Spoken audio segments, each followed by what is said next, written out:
এ মহান চরিত্র অর্থাৎ আল্লাহ রসুলের চারিত্রিক গুণাবলী অনেক আছে, তার মধ্যে আমি 15টা বলবো। কয়টা বলবো? 15টা। আপনারা মনে রাখার চেষ্টা করবেন ইনশাআল্লাহ। আল্লাহ রসুল 1 নম্বরে নম্র ছিল। আল্লাহ পাক রব্বুল আলামিন সূরা আলে ইমরানের 159 নম্বর আয়াতে বলেন, ফাবিমা রাহমাতিন মিনাল্লাহি লিনতা লাহুম ওয়ালাউ কুনতা ফাজ্জান গালিযাল কলবি লান ফাদ্দু মিন হাওলিক। আল্লাহ তাআলা বলেন, আপনি যদি নম্র না হতেন, আপনার আশপাশে আপনার সাহাবী, আপনার অনুসারীরা আপনাকে রেখে চলে যেত। তা আল্লাহ রসুল নম্র হওয়ার কারণে সমস্ত সাহাবীরা তাদের নিজের জীবনকে আল্লাহ রসুলের জন্য বিলিয়ে দিতে একটু চিন্তা ভাবনা করেনি। কথা বলেন ঠিক কিনা? عن أنس رضي الله تعالى عنه قال قال رسول الله صلى الله عليه وسلم لا يؤمن أحدكم حتى أكون أحب إليه من والده وولده والناس أجمعين। আমাদের সবাইকে এই জিনিসটা মাথায় রাখতে হবে।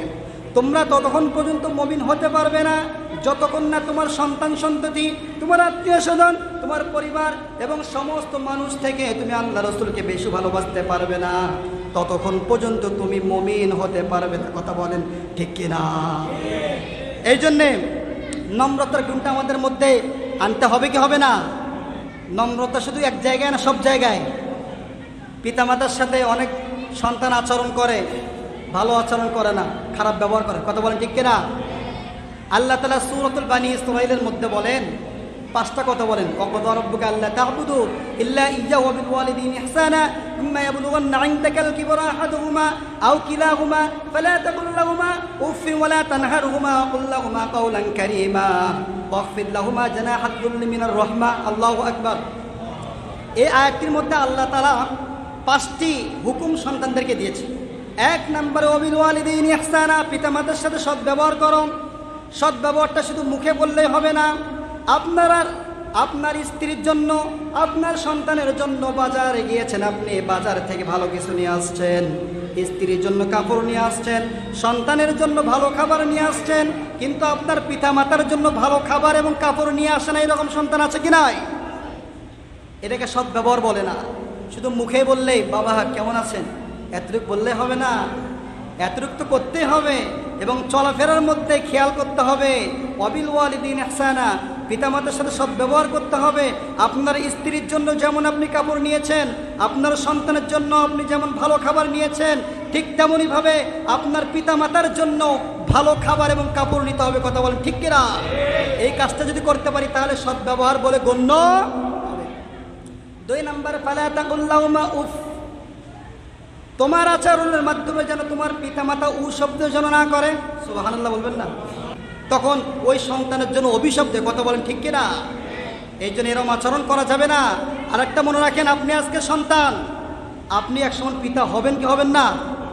এরকম একটা ঘটনা আসছে, আশরাফ আলী থানভী রহমাতুল্লাহি আলাইহি ওনার কিতাবে লেগেছে, এক সন্তান তার পিতাকে পিটাতে পিটাতে একটা জায়গা পর্যন্ত নিয়ে গিয়েছে।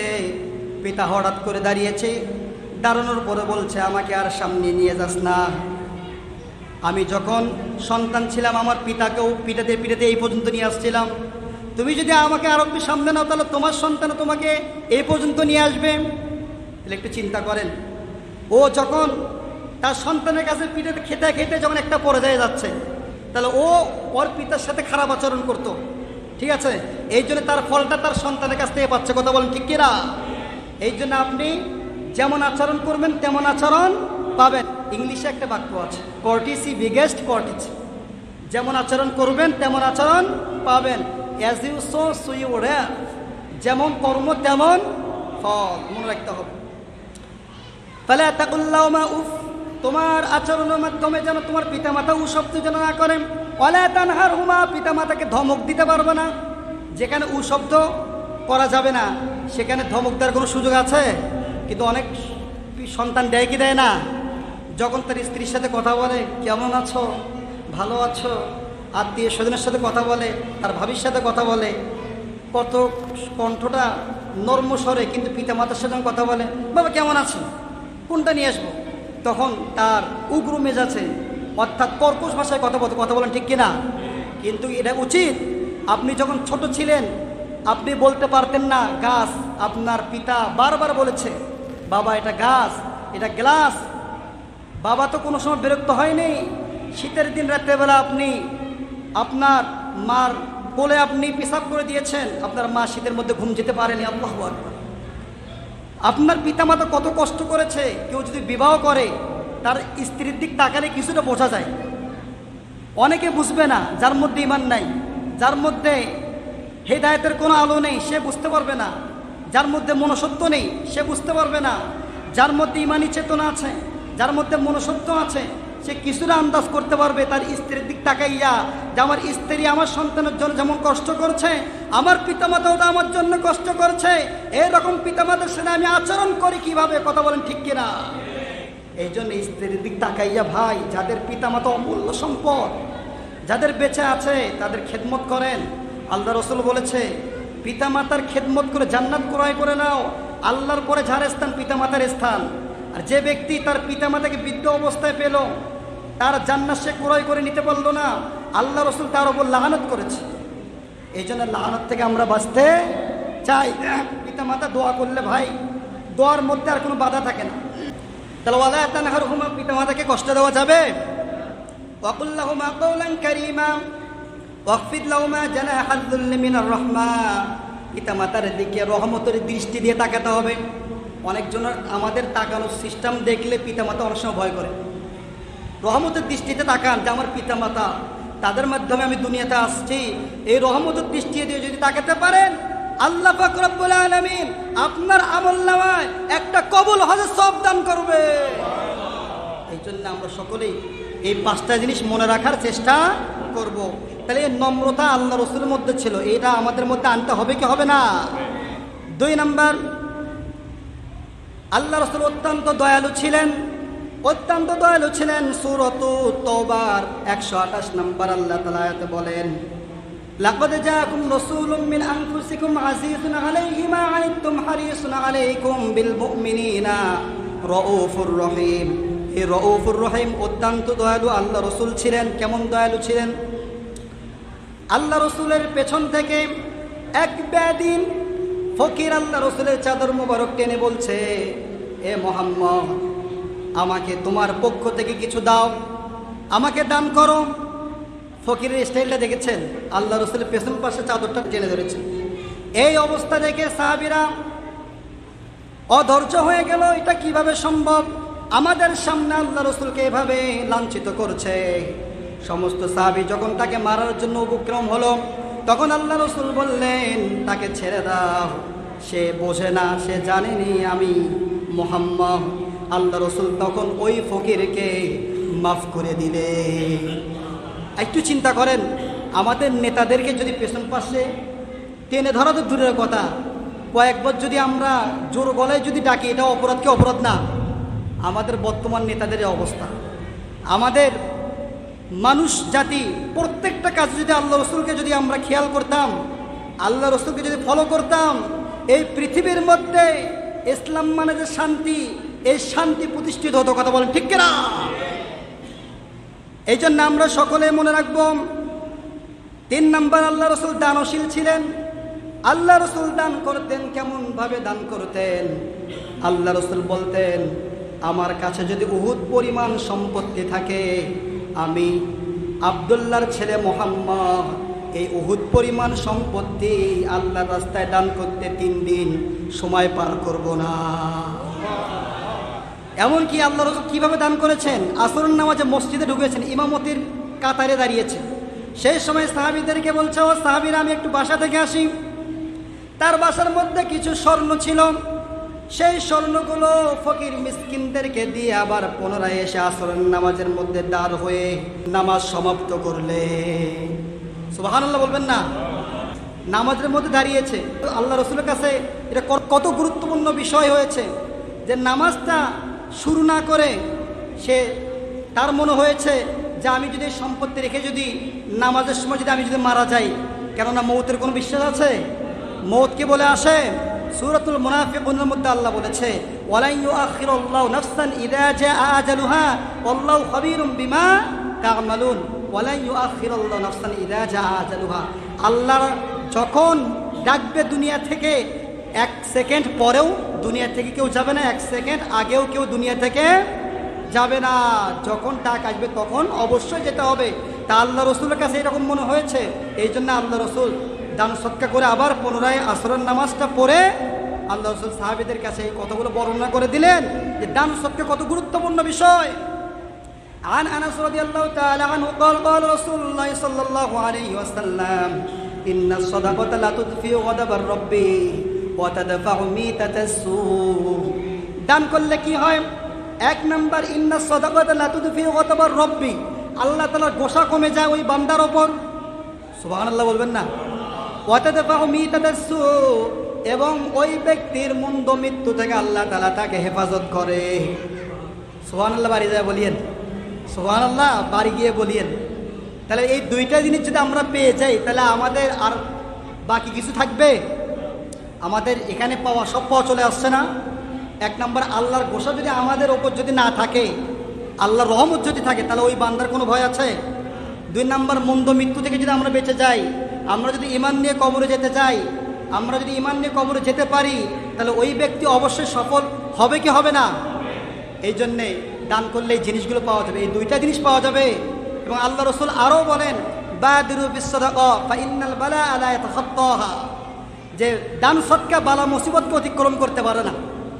আপনার বালা মুসিবত, অনেক বালা মুসিবত আছে, আপনি দান সদকা করার কারণে বালা মুসিবত কমে আসবে, বালা মুসিবত বাড়বে না। সুবহানাল্লাহ বলবেন না? আর আপনি যদি দান না করেন, দেখবেন আপনার স্ত্রী অসুস্থ হয়েছে, আপনার সন্তানের ক্যান্সার, এমন রোগ হয়েছে আপনাকে মেডিকেলে নিতে হচ্ছে, জমি জমা বিক্রি করেও আপনার সন্তানকে ঠিক করতে পারছেন না। এই বালা মুসিবতটা আপনার আসছে দান না করার কারণে। অনেক মানুষ এটা বোঝে না, কথা বলেন ঠিক কিনা? আর যারা বোঝে না তাদেরকে জাহেলে মোরাক্কাব বলে। ও যে কি বোঝে না এটাও বোঝে না, ও যে কি বোঝে না এটাও বোঝে না। এই জন্যে এই জিনিসটা মাথায় রাখতে হবে আমাদেরকে। ইসলামের যে বিষয়গুলো আছে এগুলো আমাদেরকে মাথায় রাখতে হবে। তাহলে আমরা কথা বলছিলাম কয় নাম্বার নিয়ে? দানশীল। এই বিষয়ে কথা বললে আর অনেক লম্বা কথা বলা যায়।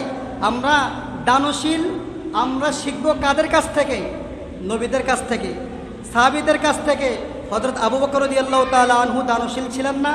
তার ঘরের মধ্যে যা কিছু আছে সব কিছু নিয়ে আল্লাহ রসুলের কাছে চলে গিয়েছে। সুবহানাল্লাহ বলবেন না?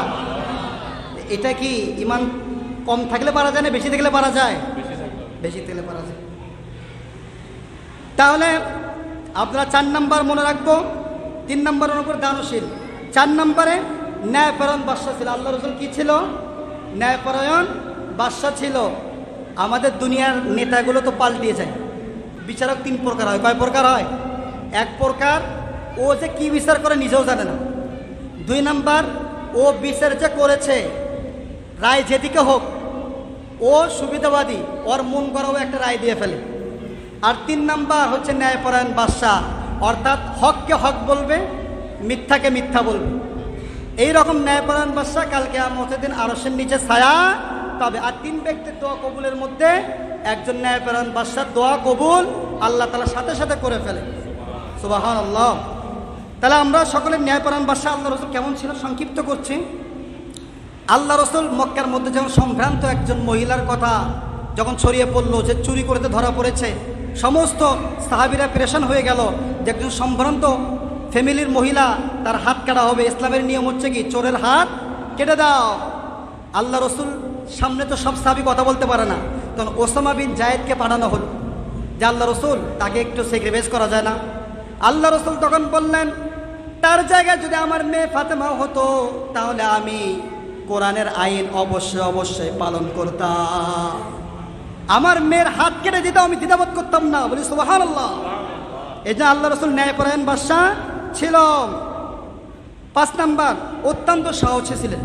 আল্লাহ রসুল 27টি যুদ্ধের মধ্যে সেনাপতির দায়িত্ব পালন করেছে। 6 নাম্বার, আল্লাহ রসুল প্রতিবেশীর সাথে ভালো আচরণ করতেন। সুবহানাল্লাহ বলবেন না? যে ব্যক্তি প্রতিবেশীর খবর রাখে না সে কি মুসলমান? যে ব্যক্তি প্রতিবেশীর খবর রাখে না সে মুসলমান হতে পারে না। শুধু আপনি নামাজ পড়বেন, প্রতিবেশীর খবর রাখবেন না, সুখে দুঃখে তাকে কষ্ট দিয়ে যাবেন, তার ভালো মন্দ জিজ্ঞাসা করবেন না, এটাও মুসলমানের পরিচয় হতে পারে না। 7 নাম্বার, আল্লাহ রসুল মুস্কি হাসি দিতেন। আমাদের মুখে তো হাসি নেই, আমাদের কারোর সাথে কথা বলতে গেলে মুখটা মনে হয় অন্ধকারচ্ছন্ন হয়ে যায়, এটা আল্লাহ রসুলের সুন্নত না। আপনার মধ্যে কষ্ট থাকতে পারে ভাই, সূরাতুল বালাদের মধ্যে আল্লাহ তাআলা ১৫০০ বছর আগে আল্লাহ তাআলা বলেছে, লাকাদ খালাকনাল ইনসানা ফি কাবাদ, আমি নিশ্চয় মানুষকে দুঃখ কষ্ট ক্লান্তি দিয়ে সৃষ্টি করেছি। তাহলে মানুষ ইচ্ছা করলে দুঃখ কষ্ট থেকে বের হয়ে আসতে পারবে। আপনার দুঃখ কষ্টের মধ্যেও আপনি যে হাসিটা দিবেন, এটা কি আপনার স্বার্থ অনুযায়ী না আল্লাহ রসুলের সুন্নত অনুযায়ী আপনি হাসিটা দেওয়ার চেষ্টা করবেন? যে আল্লাহ রসুলের সুন্নত, আমি যে হাসিটা দিচ্ছি এটা আল্লাহ রসুলের সুন্নত। এই জন্য 7 নম্বর মুস্কে হাসি দিবেন। 8 নম্বর, দুনিয়াকে প্রাধান্য আল্লাহ রসুল দিতেন না। ও আসারুল হায়াতাত দুনিয়া, আপনি যদি 2 নৌকায় যদি পা দেন, আপনি কি টিকে থাকতে পারবেন? আপনাকে একটা ভালো করে মজবুত করে ধরতে হবে, এই দুনিয়া হচ্ছে আমরা মুসাফির, আর দুনিয়া সিজনুল মুমিন ওয়া জান্নাতুল কাফির। আল্লাহ রসুল একটা সংক্ষিপ্তভাবে আমাদের একটা উদাহরণ দিয়েছে। আপনি কোথাও ঘুরতে গিয়েছেন, সেখানে কোনো ঘর নেই, বাড়ি নেই, আপনি সেখানে যদি একটু আরাম করতে মনে চায়, ওখানে কিছু সময়ের জন্য আপনি ওখানে বসবেন, তাহলে ওখানে কি আপনি শান্তি পরিপূর্ণ পাবেন? যেখানে পানি নেই, যেখানে ঘর নেই, যেখানে কোনো মানুষের চলাচল নেই, সেখানে কি শান্তি পাওয়া যাবে? এই দুনিয়াটা হচ্ছে এরকম, কেউ যদি শান্তি খোঁজে শান্তি তো পাবে না, উল্টা আরও কষ্টের মধ্যে পড়ে যাবে। কথা বলেন ঠিক কিনা? ও আসারুল হায়াতের দুনিয়া, দুনিয়াকে প্রাধান্য দেওয়া যাবে না পরকালের থেকে। আর যদি আমরা দুনিয়াকে যদি প্রাধান্য যদি দেই, ফাইন্নাল জাহিমা হিয়াল মাওয়া, তখন জাহান্নাম আমাদের নিকটে চলে আসবে। ওয়া আম্মা মান খাফা মাকাম রাব্বিহি ওয়া নাহান নাফসা আনিল হাওয়া ওয়া আম্মা মান খাফা মাকাম রাব্বিহি, আর যে ব্যক্তি আল্লাহর সামনে দাঁড়াতে ভয় করবে, রব্বিহি ওয়া নাহান নাফসা আনিল হাওয়া, এবং দুনিয়াতে সমস্ত খারাপি থেকে বেঁচে থাকবে, ফাইন্নাল জান্নাতা হিয়াল মাওয়া, অতঃপর আল্লাহ তাআলা কাল কিয়ামতের দিন তার নিকটে জান্নাতকে দিয়ে দেবে। সুবহানাল্লাহ। এজন্য আমরা মনে রাখবো 8 নম্বরে দুনিয়াকে প্রাধান্য দেওয়া যাবে না। 9 নম্বরে বেশি বেশি তওবা করবে। কি করা? আল্লাহ রসুলের সুন্নত। আল্লাহ রসুল বলেন, ইয়া আইয়ুহান নাস তুবু ইলাইহি ফিল ইয়াউমি মিআতা মাররা। আল্লাহ রসুলের জীবনে কোনো গুনাহ ছিল না, তারপরে দৈনন্দিন আল্লাহ রসুল 100 বার তওবা করেছে। কয় শতবার? 100 বার আমরা তওবা করব। আস্তাগফিরুল্লাহ রব্বি মিন কুল্লি যামবি ওয়া আতুবু ইলাইহি। আমরা এটা বুঝে পড়ার চেষ্টা করব। লা হাওলা ওয়ালা কুওয়াতা ইল্লা বিল্লাহিল আলিয়্যিল আযীম। আমরা যখন তওবা করব, তওবার জন্য সূরাতুত তাহরিমের মধ্যে আল্লাহ তাআলা বলেন, ইয়া আইয়ুহাল্লাযীনা আমানু তুবু ইলাল্লাহি তাওবাতান নাসুহা।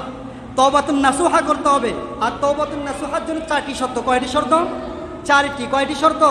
4টি। 1 নাম্বার গুনাহটা ছেড়ে দিতে হবে। 2 নাম্বার পেছনের গুনার উপর লজ্জিত হতে হবে। 3 নাম্বার পেছনের গুনার ঘাটতিটা পুরা করতে হবে। 4 নাম্বার সামনে আর কোনো গুনাহ করার ইরাদা করা যাবে, তাহলে তার তওবা আল্লাহ তাআলা কবুল করবে। ইল্লা মান তাবা ওয়া আমানা ওয়া আমিলা সালিহান ফাউলাইকা ইউবাদদিলুল্লাহু সাইয়্যাতিহিম হাসানাত ওয়া কানা আল্লাহু গফুরুর রহিমা। এরকম তওবা যদি করতে পারি, ইন্নাল হাসানাতি ইউযহিবুনাস সাইয়্যাত, তওবা করার পূর্বে যত আমরা গুনাহ করেছি, ফাইন্নাল হাসানাতি ইউযহিবুনাস সাইয়্যাত, সমস্ত গুনাহকে আল্লাহ তাআলা নেকি পরিবর্তন করে দেবে। সুবহানাল্লাহ। এইজন্য আমরা সকলে মাথায় রাখবো। আর 9 নম্বরে বেশি বেশি তওবা করব। 10 নম্বর লজ্জাশীল আমরা হব। আল্লাহ রসুলের চারিত্রিক 10 নম্বর গুনাহ বলে কি? লজ্জাশীল ছিলেন। ইদা লাম তাস্তাহি ফাসনা মা শিতা, যার লজ্জা নেই তার ঈমান নেই। অনেক সময় দেখা যায় আমরা কাজ করি মাঠে অথবা ঘরে অথবা রাস্তাঘাটে, আমাদের লুঙ্গি হাঁটুয়ের উপরে উঠে যায়, অথবা আমরা ফরজ তরক করি। কি করি? ফরজ তরক করে আমরা কাজ করি। আমরা যে ফরজ তরক করে যে আমরা কাজ করছি, ওই ব্যক্তিরও গুনাহ হবে এবং যে ব্যক্তি দেখছে তারও গুনাহ হবে। কথা বলেন ঠিক কিনা? ফুটবল খেলা জায়েজ আছে, কিন্তু ফরজ তরক করে খেলা জায়েজ নেই। আপনি ফরজকে ঠিক রেখে আপনি ব্যায়ামের নিয়েতে ফুটবল খেলতে পারবেন। কথা বলেন ঠিক কিনা? এই জন্য 10 নম্বর লজ্জাশীল। আল্লাহ রসুল কি ছিলেন? লজ্জাশীল ছিলেন। সাঈদ রাদিয়াল্লাহু তাআলা আনহু বলেন যে আল্লাহ রসুলের কেমন লজ্জা ছিল, একজন কুমারী নারীর থেকেও আল্লাহ রসুলের লজ্জা বেশি ছিল। সুবহানাল্লাহ বলবেন না? 11 নম্বর আল্লাহ রসুল সত্যবাদী ছিলেন। কি ছিলেন? সূরাতুত তাওবার 119 নম্বর আয়াত, ইয়া আইয়ুহাল্লাযীনা আমানুত্তাকুল্লাহ ওয়া কুনু মা'আস সাদিকিন। হে ঈমানদারগণ, তোমরা যারা সত্যবাদী, ওয়া কুনু মা'আস সাদিকিন, কাল কিয়ামতের দিন তোমরা সত্যবাদীর সাথে তোমরা হাসন নাসর তোমাদের হবে। সুবহানাল্লাহ। আর 12 নম্বর আল্লাহ রাসূল আমানতদারি ছিল। কি ছিল? 13 নম্বর আল্লাহ রাসূল ক্ষমা করাকে ভালোবাসতেন। যখন মক্কা বিজয় হয়ে গেল, আল্লাহ রাসূল বললেন লা তাসরিবা আলাইকুমুল ইয়াউম, আমি সাধারণভাবে সবাইকে ক্ষমা করে দিলাম। সুবহানাল্লাহ। আমরা তো ক্ষমা করতে চাই না, মনে করি ক্ষমা করলে তো আমার লস হয়ে গেল, এরকম মনে করে কি করে না? আপনি যে কাউকে ক্ষমা করলেন, এই ক্ষমা করার কারণে আল্লাহ আপনাকে ক্ষমা করবে। কথা বলেন ঠিক কিনা? আপনি কারোর জন্য দোয়া যদি করেন, ওই ব্যক্তির থেকে আপনার উপকার বেশি হবে। বলি সুবহানাল্লাহ। এই জন্য আমরা ক্ষমা করার চেষ্টা করব। 14 নম্বর, আল্লাহ রসুল আদর্শবান একজন স্বামী ছিল। কি ছিল? আদর্শবান। আল্লাহ রসুল দুনিয়াবি সব কিছু করে স্ত্রীর সাথে আল্লাহ রসুল সময় দিতেন।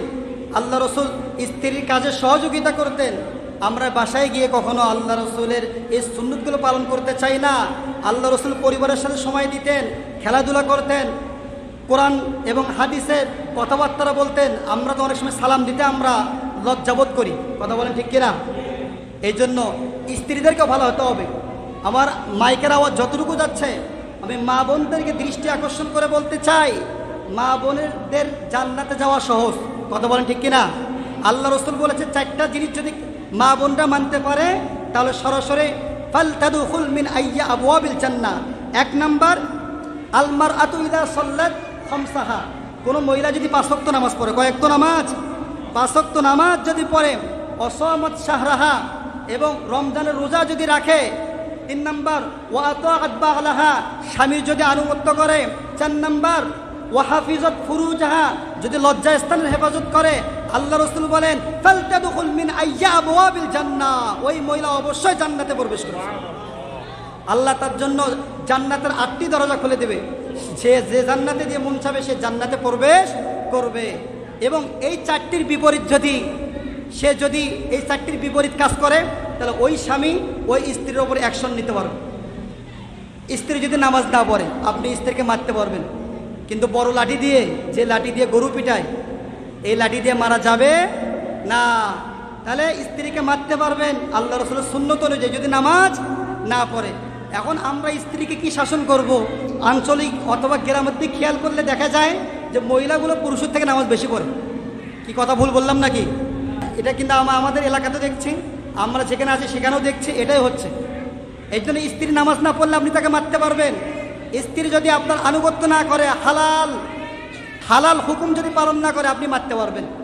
সব হুকুম না, যেটা আমাদের আকাঙ্ক্ষা থাকে স্ত্রীকে বিবাহ করার পরে, সেই একান্ত জিনিস যদি আপনি তাকে ডাক দেন ওই কাজ করার জন্য, স্ত্রী যদি ওই সময় যদি দ্বিমত পোষণ করেন, তাহলে স্ত্রীকে মারধর করা জায়েজ আছে। স্ত্রী যদি পর্দা যদি না করে, আপনি মারতে পারবেন। তাহলে এই কারণগুলো অনুযায়ী আপনি মারতে পারবেন। এই কারণগুলো ছাড়া মারা যাবে না। আর একটা বিষয় আমাদেরকে মাথায় রাখতে হবে, বিয়ে করার পূর্বে আমাদেরকে 4টে জিনিস মাথায় রাখতে হবে। কয়টা জিনিস? 1 নম্বরে লিমা লিহা, আমরা তার মালের দিকে তাকাবো। ওয়ালি জামালিহা, তার সুন্দরের দিক তাকাবো। ওয়ালি হাসাবিহা, বংশের দিকে তাকাবো। 4 নম্বর, আমরা ওয়ালি দিনিহা, দিনদারির দিকে তাকাবো। এসব 4টার মধ্যে যদি দিনদারিত্ব থাকে, ফাজফার বিদাতিদ দিন, দিনদারিত্ব যদি থাকে, তাহলে ওই মেয়েকে আপনার ছেলের জন্য সিলেক্টেড করুন। কথা বলেন ঠিক কিনা? কিন্তু আমাদের সমাজের মধ্যে কি এটা হয়? আমরা আগে টাকা দেখি, আগে আমরা সৌন্দর্য দেখি, তারপর আমরা বংশ দেখি, কিন্তু দিনদারিকে আমরা প্রাধান্য দেই না। কিন্তু এটা ঠিক, আল্লাহ রাসূল বলেছে একটা, আমরা করি আর একটা। কথা বলেন ঠিক কিনা? আমরা শুধু মেয়েদের আলোচনা অনেক সময় করি, কিন্তু ছেলেদেরও কিছু গুণ থাকতে হবে। আপনার মেয়েকে বিবাহ দিতে, এটা কিন্তু অনেক আলেমরা বলে না। ছেলের 3টে গুণ লাগবে। কয়টা গুণ?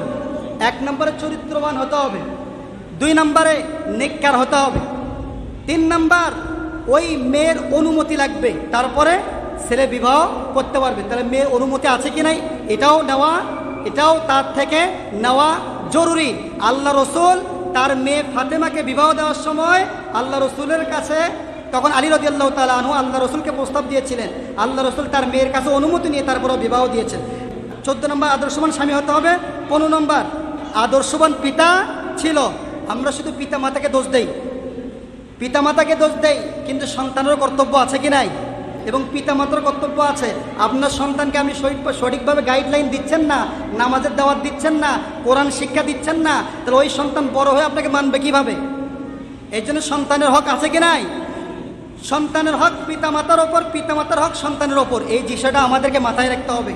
আমি শেষ পর্যায়ে যে কথাটা বলতে চাই ভাই, এখানে অনেক কিছু কথা বললাম, কিছু কিছু কথা যদি আমরা মাথায় রাখতে পারি, ইনশাআল্লাহ আমাদের আজকের এই আয়োজনটা সার্থক। কথা বলেন ঠিক কিনা? তার মধ্যে শেষ পর্যায়ে যে মেসেজটা দিয়ে আমি আপনাদের কাছ থেকে বিদায় নিতে চাই, আমরা 7টা জিনিস মাথায় রাখবো। কয়টা জিনিস? আমরা যেহেতু মুসলমান, আমরা নামাজ কালাম ইবাদত বন্দেগী আমরা সকলেই চাই যেন আল্লাহ কবুল করে। কথা বলেন ঠিক কিনা? 1 নম্বর হালাল খেয়ে আমাদেরকে ইবাদত বন্দি করতে হবে। কয় নাম্বার? 1 নম্বর হালাল খেয়ে আমরা ইবাদত বন্দি করব। হারাম খেয়ে যদি আমরা নামাজ পড়ি, দোয়া করি, কোনো কিছু কবুল হবে না। 2 নম্বর পিতামাতাকে কষ্ট দেওয়া যাবে, মনে রাখেন। 1 নম্বর হালাল রিজিক খেতে হবে। 2 নম্বর পিতামাতার সাথে খারাপ আচরণ করা যাবে না। 3 নম্বর প্রতিবেশীর সাথে খারাপ আচরণ করা। আপনি প্রতিবেশীকে কষ্ট দিয়েছেন, আপনি নামাজ পড়লে নামাজ কবুল হবে না। 4 নম্বর গীবত করা যাবে না। 5 নম্বর চগলখুরি করা যাবে না। 6 নম্বর দোয়া করাবো তাড়াহুড়ো করা যাবে না, যে দোয়া কবুল হলো কি হলো না এরকম মুসলমানের পরিচয় হতে পারে না। আপনি দোয়া করেছেন, দুনিয়ার মধ্যে যদি আপনি ওই জিনিসটা পেয়ে যান আলহামদুলিল্লাহ, আর দুনিয়ার মধ্যে যদি ওই জিনিসটা যদি না পেয়ে যান, আপনাকে মুসলমান হিসেবে বিশ্বাস রাখতে হবে এর থেকে উত্তম প্রতিদান আল্লাহ পাক রব্বুল আলামিন কাল কিয়ামতের দিন আমাকে দেবে। এটা মুসলমানের বিশ্বাস রাখতে হবে। কথা বলেন ঠিক কিনা? আর 7 নম্বরে মরা কলবের দোয়া আল্লাহ তাআলা কবুল করে না। জিকির করে আপনার দিল চিন্তা থাকবে, যদি জিকির না করেন দিল মরে যাবে, আর মরা কলবের সাথে আল্লাহর কোনো সম্পর্ক নাই। এই জন্যে আমরা সকলে এই সিরাতের আলোচনা থেকে আমরা যতটুকু আল্লাহ তাআলা আমাকে বলার তৌফিক দান করেছে এবং আমরা যারা শুনেছি, আল্লাহ তাআলা আমাদের সবাইকে আমল করার তৌফিক দান করুন। এবং আজকে দোয়া হবে যারা এই আয়োজনের পেছনে যারা দায়িত্বরত আছে, যারা পরিশ্রম দিয়েছে, অক্লান্ত পরিশ্রমের বিনিময়ে আজকের অনুষ্ঠান অনুষ্ঠিত হয়েছে, তাদের জন্য দোয়া করবেন এবং অত্র এলাকার সবার জন্য দোয়া করবেন। আল্লাহ যেন আজকের আলোচনা থেকে সবাইকে পরহেজগার হিসেবে কবুল করেন। ওয়া আখির দাওয়ানা আলহামদুলিল্লাহি রাব্বিল আলামিন।